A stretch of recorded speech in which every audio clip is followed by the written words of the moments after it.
hacer el día de hoy. Vamos a rematar esta unidad, pues comprendiendo qué es el agua, ¿no? Y por qué algunas de las propiedades que tiene, pues son relevantes para el estudio de las plantas y de la agronomía en general, ¿no?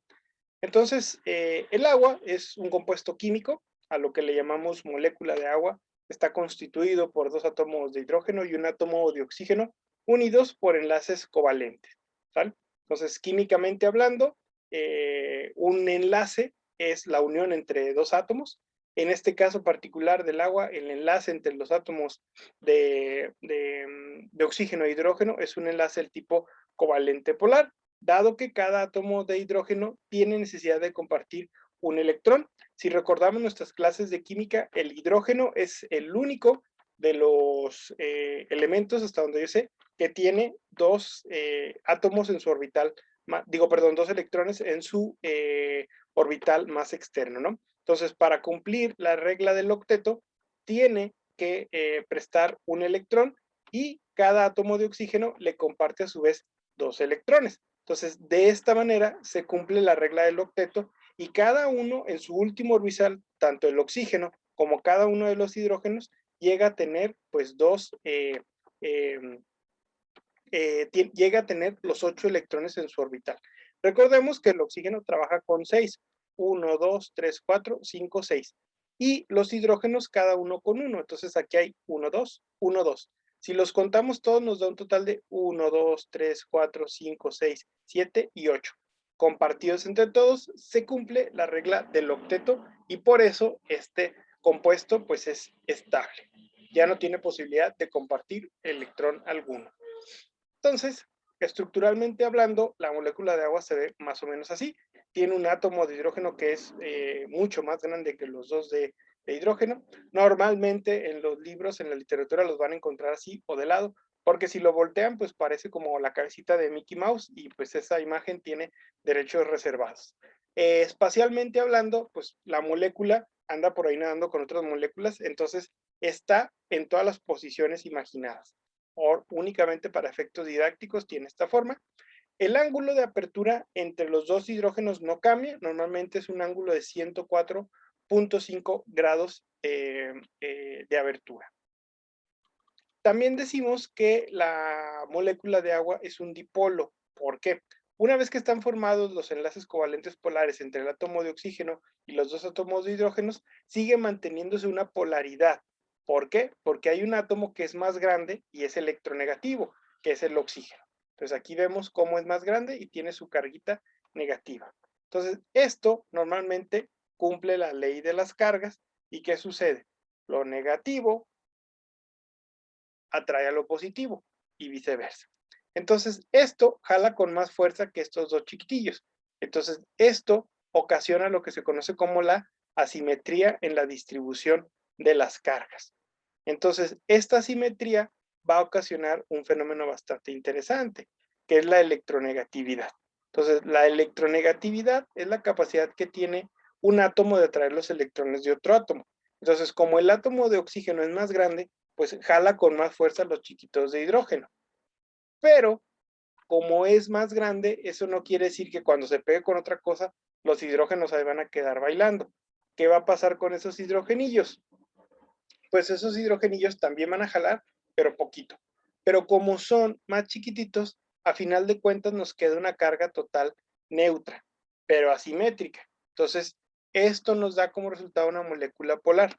Y si recordamos nuestras clases de química, todos los compuestos polares disuelven a los no polares. Esta es la razón química, o más bien electroquímica, del por qué el agua es el disolvente universal. Entonces, gracias a esta particularidad de que es una molécula polar, el agua puede disolver los nutrientes, algunos de los que están en el suelo, para que las plantas los puedan absorber, ¿vale? Eso es importante que nosotros lo sepamos.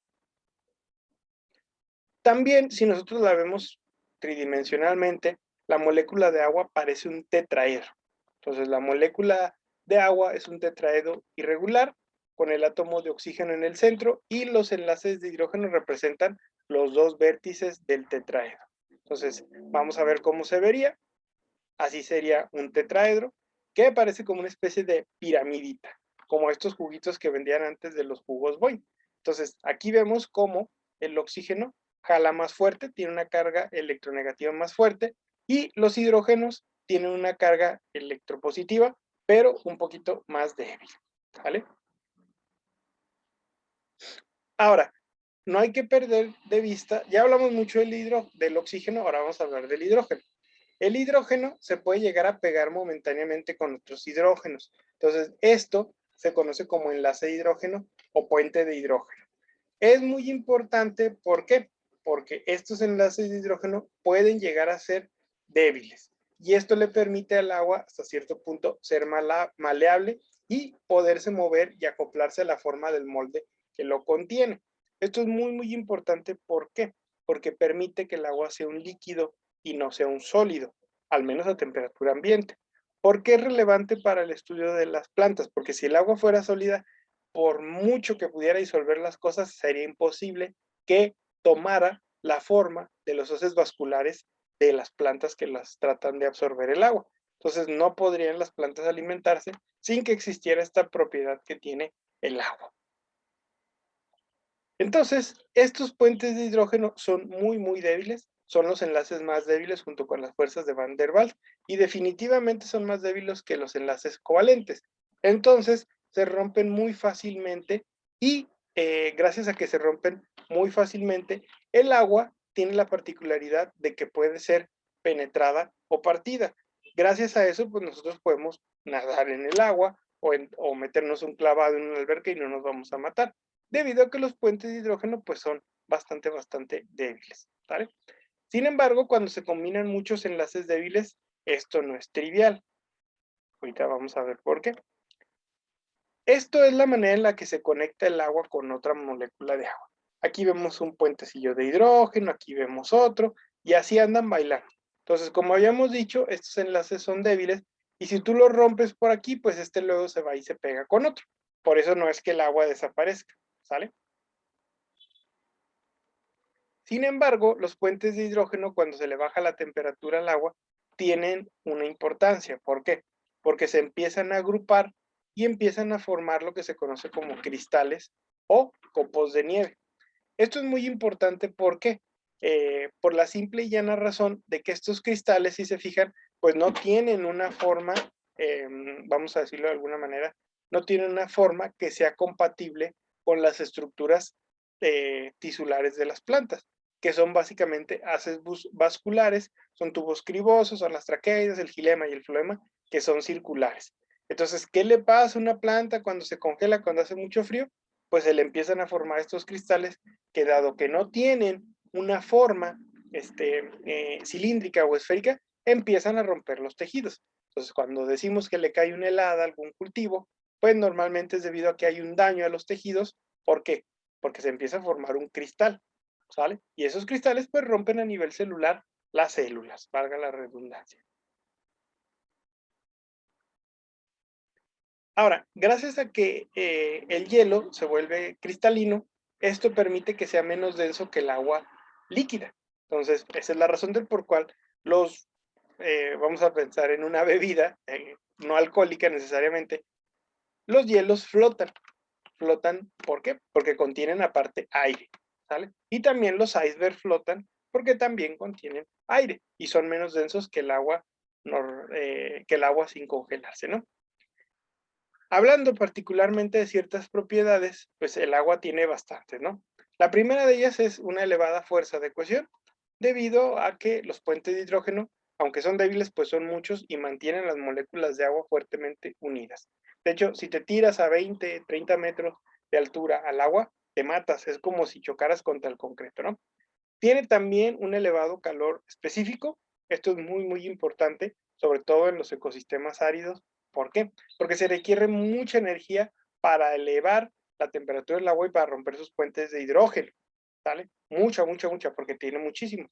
¿Por qué es importante esto? Porque el agua de alguna manera refresca a los seres vivos y también a las plantas, ¿sale? También las plantas, el agua tiene un elevado calor de vaporización, lo cual también es muy importante, sobre todo en los ecosistemas áridos, porque si el agua se evaporara muy rápido, pues cuando lo estuviéramos regando un cultivo se evaporaría. Y afortunadamente, a pesar de que en la laguna puede haber temperaturas en verano de 40, 45 grados, pues hay suficiente tiempo para que el agua le llegue a las plantas, ¿vale?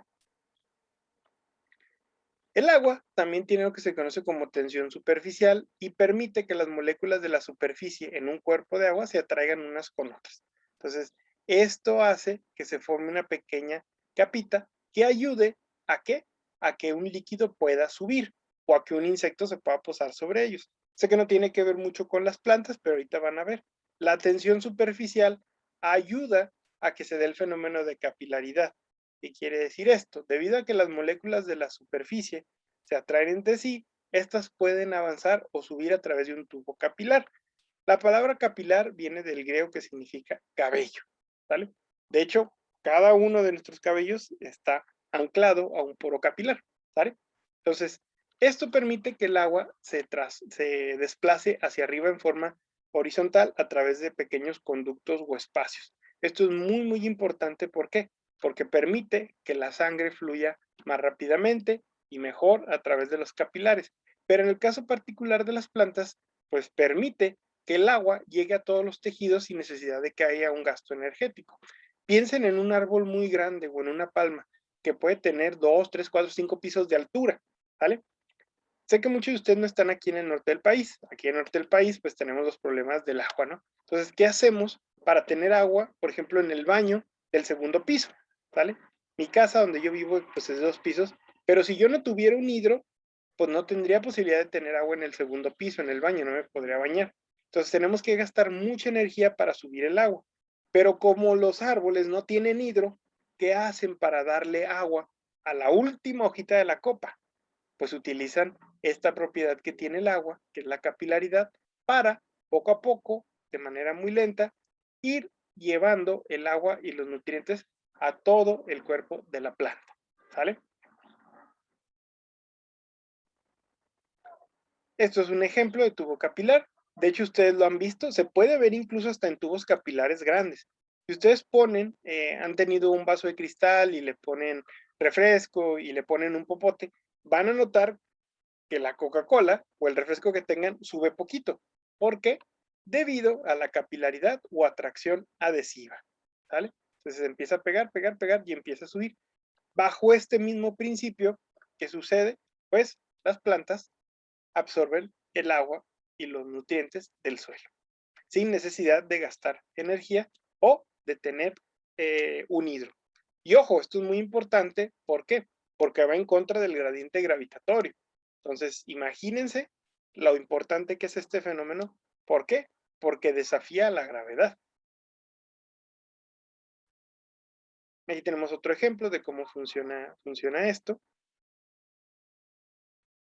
Y fíjense, como la superficie es menor y la adhesión es mayor conforme el diámetro se va cerrando del tubo, aquí lo que nos muestra el esquema es que este es un tubito más grande, ¿no?